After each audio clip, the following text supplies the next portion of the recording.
Aupa, Juan Cruz! Arratsaldeon, Juan Cruz. Zer moduz? Ongi etorri. Eskerrik asko etortzeatik, Juan Cruz. Ondo. Mila esker zuei. Eseri lasai, Juan Cruz. Hortxe duzu, eskuartean bai. liburua Bai. erakutsi egingo dugu, bainola ekarrita begi bat kokotean, nola, geldi duki eta erakutsiko dute. Politazkoa da gainera. Begi bat kokotean zure liburu autobiografikoa da, Bai. Juan Cruz. Izenak deitu digu arreta, zergatik begi bat kokotean? Bai, bueno, azteko oroimenaren simbolo bada. Atzera begiratzearen simbolo bada. Baina baita ere, txikitan esaten ziguten, Elizan atzera begiratu ezkero, begi bat aterako zitzaigula kokotian, eta amenazio hori egiten zan, eta mehatxo hori. Eta gainera, nik trizikloan bere biziko kolpe hartu nuen, da txitxoia atea, eta orduan hemen kontatzen dut, begi bat kokotean atera zitzaidala, esan zidan paisak, atzera begiratzeatik. Ona. Esan nahi bat baino gehiago baditu beraz, eta hor barruan aurkituko ditugu azalpen hori guztiak. Esan diguzu, atzera begiratze bat izan dela, haurtzarora joan etorrian ibili zara beraz. Nolakoa zen, Juan Cruz higera bide umea? Ni, hori bestek esati hobea litzake, baina nire ikuspegitik hor, nire ume izatearen begirada xalo bat azaltzen da. Saiatu naiz arekin konektatzen.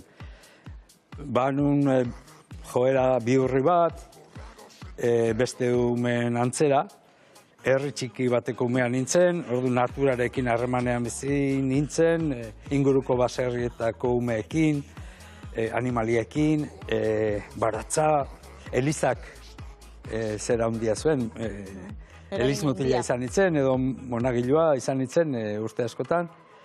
Orduan eskola, diktadura bateko eskola zen, orduan eskolako giroa, horrek markatutako umea izan nintzen, ez? Eta, bueno, bai. Eta 60 urte geroago, esango dugu? Bai. Zer geratzen da Juan Cruz higera bideren nortasunean eta izaeran ume hartatik? Nik uste begiratzeko modua antzekoa dela. Bai. Begiak itxita barrura begiratzen dudanean da, nik uste begirada ura hor dagoela oraindikan. Gorputza ez noski, eta gauza asko aldatu dira, ez? Buruan gauza asko aldatu dira, baina begiratzeko modu ura hor dago eta horrekin konektatzen saiatu naiz ez. Ume horrek hitz egin dezala. Ume txikia aipatu duzu, ume ura aipatu duzu, lekua, herri txiki bat ere bai, baina etzen edozein garai, gerra ondoaren garaia zen. Nola zen ume baten bizitza gerra ondoan? Justu eskerrak, errazionamendu garaia pasata, jaio ginen nire belaunaldikoak, eta goseak ez gintuen harrapatu. Baina bai, egoera... Kontu pila dara. Bai, izan berria zan. Eta asko, horregatik zerbait ez bagenuen janai, haitu behar izaten genituen ez, duela gutxi gozia pasa genuen, da holakoik ez da esan, da horrelakoak, eta oso bizimodu xumea zen, pobrea ere esan dezakegu, ez geneukan ez dutxarik, ez komun bat, urik justu ni txikian itzela ekarri zuten ura etxeetara, elektrizitatea ere bai, orduntxe, noiz nahi joatezen argia, orduan oso gero baserrietan eta antzegoen giro bat, iaia erdiaroko giro bat bezala zen, eta justu aldapajetxi eta herriberan industrializazio basati bat.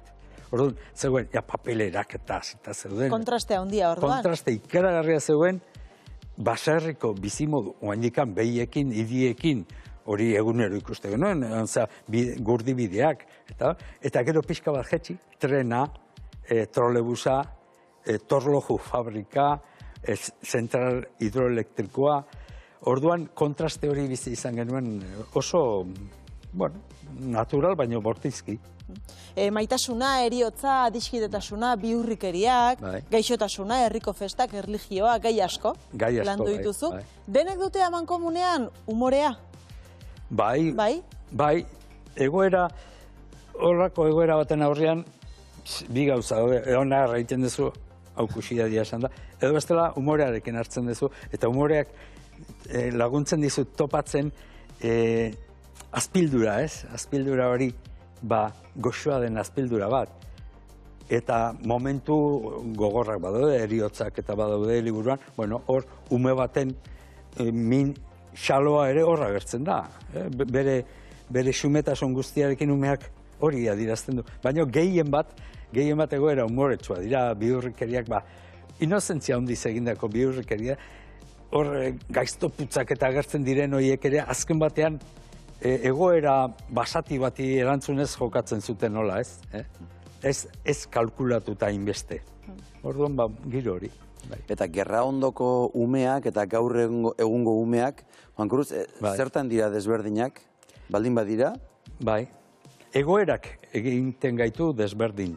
Gaurkoak eta lehengoak. Egoeraren arabera, jantziak, jateko moduak, zer irakurtzen ezten, pantailak, horiek, gara hartan pantailik ez zegoen, zinera, lehen aldiz 7 urterekin, bilabonara, joan ginen, aurtaldeak handiek zaintzen gintuzten, gu, eta alegia, eta telebista oso gero etorri zen, oso gerora orduan, hori zen, baina nik oso garbi probatu dut, hori eskoletan da oraindik segitzen dut umeekin, harremanetan, ezagutu dut nire giroa, ezagutu dut transizioaren hasierako eskola, maisu bilin nintzen, eta gaurko umeak, pantailata ikusten dituzten horiek, sakonean, berbera.